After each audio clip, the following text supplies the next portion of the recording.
Hello everybody, welcome back to my channel. Today I'm going to be doing a demo of the Pretty in Pink Bath Bomb by Bird Bath & Body. The scent of this bath bomb is called Fluffy Pink Candy, and it is described as a blend of juicy bubblegum, cotton candy, juicy apples, and pears blended together with sugared candy lemon drops meshed with crushed Madagascar vanilla. And so now without further ado, I'm just going to put this little guy right down on into the water.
Alright guys, I think that bath bomb is pretty much done now. There's just this teeny tiny little bit here.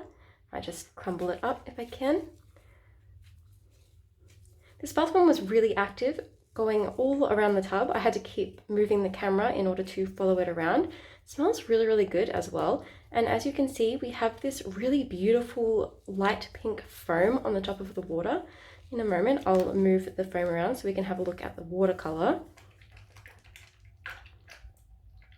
So as you can see, the watercolor is an even prettier pink color, and I think it looks amazing, it smells amazing. I'm really, really impressed with this bath bomb. So anyway guys, if you'd like to see more content like this, remember to subscribe if you haven't already, and while you're there, why not click that little bell icon next to the subscribe button to be notified every single time that I upload a brand new video. And if you enjoyed this video, be sure to click the like button and let me know in the comments down below what you'd like to see on my channel next. Thank you all so much for watching, and until next time, bye guys!